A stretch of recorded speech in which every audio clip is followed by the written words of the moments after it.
will not inherit the kingdom of God. Ano sabi? Hindi daw tayo nakapunta sa langit. Bakit? Yung mga gumagawa ng kasalanan ay hindi makakapasok or hindi ka dapat sa... Sabi niya, don't fool yourself. Sabi ng don't fool yourselves. Mali, huwag mong lukuhin yung sarili mo. Sabi niya, those who indulge in sexual sin, or who worship idols, or commit adultery, are male prostitutes, or practice homosexuality, or are thieves, or greedy people, drunkards, or are abusive, or cheat people, none of these will inherit the kingdom of God. Therefore, kanina, ano sabi natin? Yung mga taong nagtatago sa likod ng maskara, na may ganung problema. Sila yung mga nagpapaka macho, na hindi naman sila macho. Opo, Tapos sila yung nagpapaka-bibigandang hari. Diba? Tapos hindi naman sila talagang ginanilikha ng Diyos para maging ganun. Sila ay So wala raw silang bahagi sa kaharian ng Diyos. Hindi sila makakapasok. Okay? So, ano ang sabi ng Panginoon? Some of you were once like that, but you were cleansed. Nung tinanggap natin si Kristo, nililis na tayo. Kung talaga kaya inuulit, kung talagang tinanggap nila si Kristo, usisain natin yung magiging sarili natin. Tignan natin maigi kung tayo nga ba ay Kristiyano. Kasi ang isang Kristiyano ay hindi nagpapatuloy sa kasamaan. Okay, hindi ibig sabihin na hindi na tayo nagkakasala.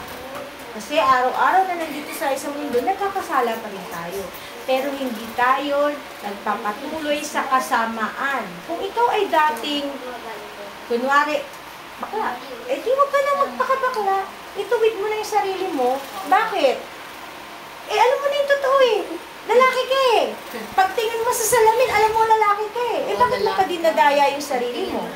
Kung ikaw ay talagang, kung alam mo naman na hanggang dito lang alaman ng bulsa mo, huwag mo nang ambisyonin na bilhin pa yung mansion dun sa, alam mo na, yung, hindi naman ibig sabihin huwag kang magkaroon ng pangarap sa buhay, di ba? Pero ibig sabihin lang, magpakatotoo tayo. Kung ano ang ibinigay ni God sa atin. Kunwari, alam mo naman na wala namang masama kung ikaw maglagay ng konting makeup, magpaganda ka, pakulot ka ng buhok mo. Pero kung kukuha ka ng litrato ni Britney Spears at sasabihin mo dun sa doktor, pwede bang gawin mo yung mukha kung kamukha nito? Hindi na ikaw yun. Okay? Nagsisinungaling na tayo. So, ang sabi ng Panginoon, yung mga klase ng ganung tao, mga magnanakaw, mga nasinggero, mga abusado, ay mga manloloko, hindi yan nakakapasok sa kaharian ng okay. Therefore, ang solusyon natin, kailangan natin tanggapin si Kristo. So, anong sabi? Number 1, admit that you are a sinner. Inadmit niyo na ba na kayo makasalanan? Opo. Talaga? Opo. Inamin niyo ba? Opo. Okay. Ngayon inamin niyo na. Ano naman ang dapat ninyong gawin? Repent and receive. Ano ibig sabihin ng repent? Huwag na gagawa ng kasalanan. Kung alam mo na yung kasalanan mo, kung kunyari ang kasalanan mo, magnanakaw ka, yung bang o nagsisinungaling ka, kung ikaw ay alam mo nangungupit ka sa bulsa ng nanay mo, ng tatay mo, kunyari alam mo na ang babayaran niya sa school, 50 pesos lang, sasabihin mo sa tay, 100 po para sa field trip. Pero tubo ka. Diba, may tubo ka kaagad. Alam mo na yan ay gawain mo. At kung pinagsisisihan mo na, ay wag yun ang gawin. Yun ang ibig sabihin ng repent. And then, number 3, anong gagawin? Accept as Lord and Savior. Right. And then, after nyong i-accept, ano susunod? Okay.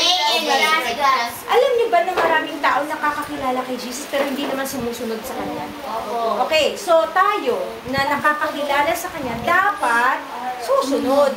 Okay?